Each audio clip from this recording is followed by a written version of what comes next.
possible to have an extended a period in which the Taoiseach is making his farewell? No, I think the essence of this issue for now is the circus needs to end. It's about policy, not personalities, and as David says, there are pressing domestic matters. Obviously the Brexit looming very large on the horizon, and then of course, as we've seen in recent days, the growing industrial unrest throughout the country, the health crisis and so on. And I think that's what most people are anxious to have the full focus of government on, and sadly for the last 10 days it's been about personalities within Fine Gael. So I think we're all anxious to see that end. It's a matter for them. I hope they get on with it so that we can all focus on the work that needs to be done. The possibility of a change of Fine Gael leader is alluded to, isn't it, in the confidence and supply agreement that Fianna Fáil has with the government.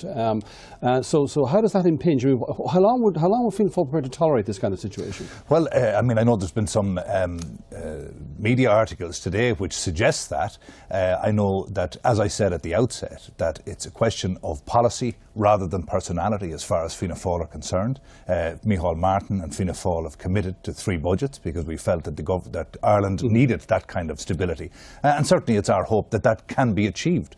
But that's down to policy and the appropriate direction and parameters being followed by Fine Gael in government, whoever their leader may be. Yeah, there is the whole 12 months, I would say, is odds on now. Well, clearly, Micheál Martin has said in his contribution in the motion of no confidence last week that there are limits to which Fianna Fáil's commitment will be maintained. But our commitment in the first instance is for the country. And for the same reasons, as I said, we need government back focusing on the issues.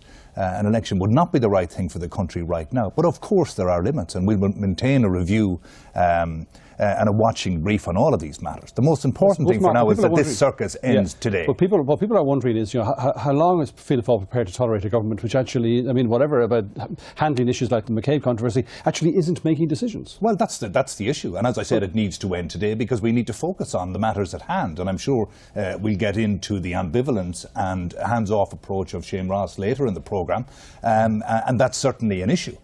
So as I'd say, it's not an endless and unconditional commitment, but it's one that we are committed to following, subject to the correct decisions and work being done. Remaining, just a word about Bosser and Mark MacSharry now. Taoiseach saying today, defending his minister, Shane Ross, who you were having a pop at a little earlier, saying the industrial relations machinery of the state is there to resolve, and it ultimately will be resolved, this dispute.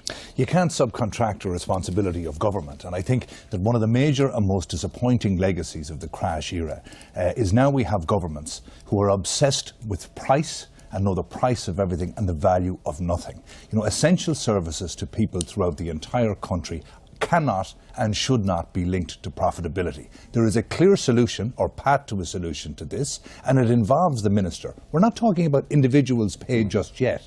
We're talking in effect about the restructuring of a semi-state, and that demands the government's intervention. There's things like the PSO subvention could be increased. That could go some way. The licensing issue in terms of the NTA can be reformed. And then thirdly, efficiencies. I believe the unions have shown a commitment to come to the table, have shown a commitment to try and help the company, and maybe there are additional efficiencies that can be got through negotiation, but no unilateral pay cuts are acceptable. Danny, is there now irresistible pressure on Shane Ross